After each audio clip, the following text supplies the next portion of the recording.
Assalamualaikum warahmatullahi wabarakatuh. Gimana kabarnya hari ini? Semoga baik-baik semua ya.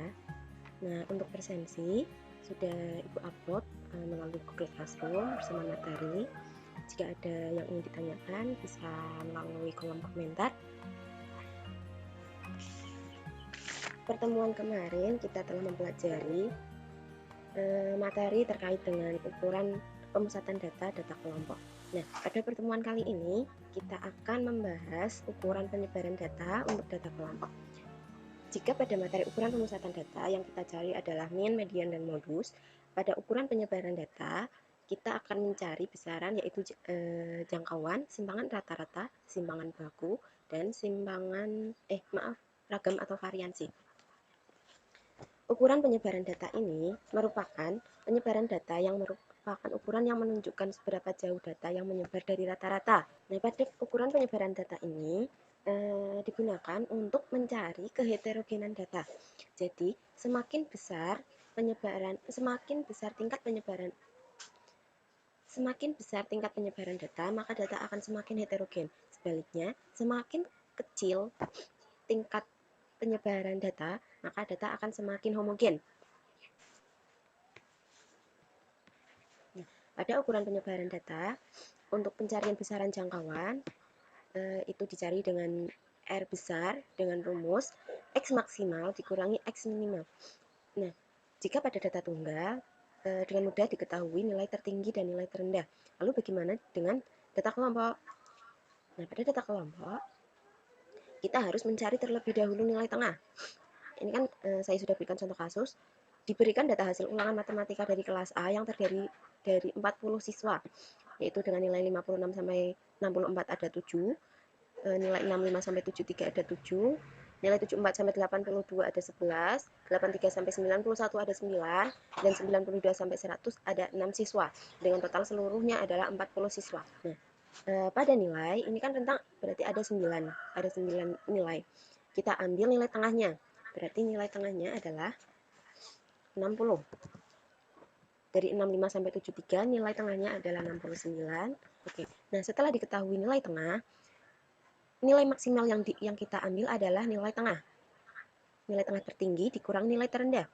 Sehingga pada jangkauan 96 dikurangi dengan 60 sama dengan 36. Nah, sampai sini bisa dipahami? Semoga bisa ya. Nah, selanjutnya ada yang namanya simpangan rata-rata. Simpangan rata-rata ini dapat kita cari.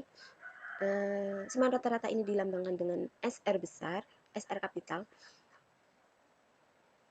Yang cara mencarinya dengan rumus sigma dari FI yang dikalikan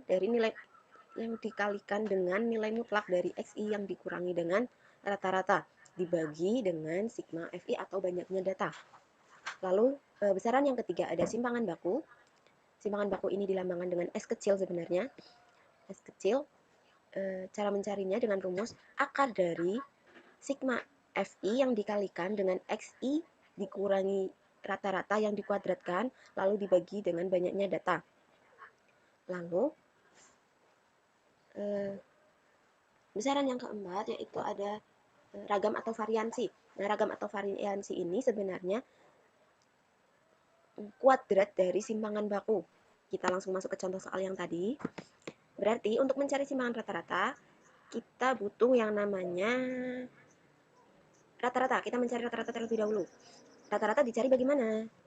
Berarti pada FI frekuensi dikalikan dengan nilai tengah.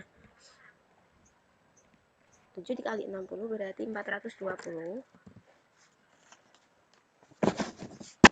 7 dikali 69 sama dengan 483.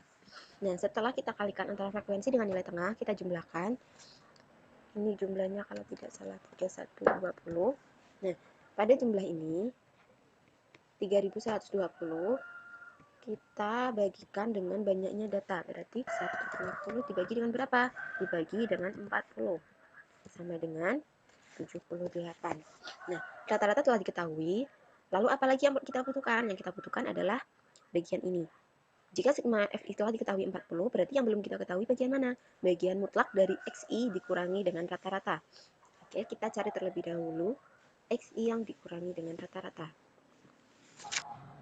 Berarti 60 dikurangi 78 adalah minus 18. 69 kurangi 7 minus 9. 69. Nah, di sini kan ada negatif, positif ya. Mengapa kita gunakan nilai mutlak? Karena di sini yang kita butuhkan adalah selisih. Selisih itu berarti bilangan positif, makanya kita menggunakan nilai mutlak. Nah, setelah diketahui nilai mutlak dari Xi yang dikurangi dengan rata-rata, kita kalikan dengan Fi atau frekuensi. Nah, setelah kita kalikan dengan frekuensi, kita jumlahkan keseluruhannya. Seluruhnya ada 378. Berarti karena semua komponen pada rumus telah diketahui, kita bisa hitung jumlah dari perkalian frekuensi dengan nilai mutlak adalah 378 dibagi dengan frekuensinya 40 sama dengan 9,45.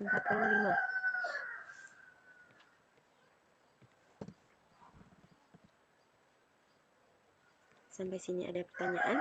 Selanjutnya kita mencari simpangan baku. Untuk simpangan baku rumusnya adalah S sama dengan sigma dari akar dari sigma Fi dikalikan dengan X I min X bar yang dikuadratkan dibagi dengan banyaknya data. Minus 18 kita kuadratkan berarti 324. Minus 9 kita kuadratkan 81. Memang ini 81. 324. Nah, setelah kita ketahui kuadrat dari Xi yang dikurangi dengan X bar, kita kalikan dengan frekuensi 4. Nah, setelah kita ketahui Fi yang dikalikan dengan Xi min X bar dikuadratkan, itu kita jumlahkan keseluruhannya. Data ini kita jumlahkan sama dengan 5508. Oke. Kita temukan ya. Berarti di sini kita hitung akar dari berapa? Dari ini sigma dari perkalian frekuensi dengan Xi min X bar yang dikuadratkan adalah berarti bagian ini ya, yang barusan kita hitung 5508 dibagi dengan banyaknya data, berarti sigma dari Fi berarti 40 sama dengan akar dari 137,7. Jika kita akarkan berarti berapa? Sama dengan 11,73. Oke. Pada simpangan baku bisa dipahami? Bisa ya? Insya Allah bisa.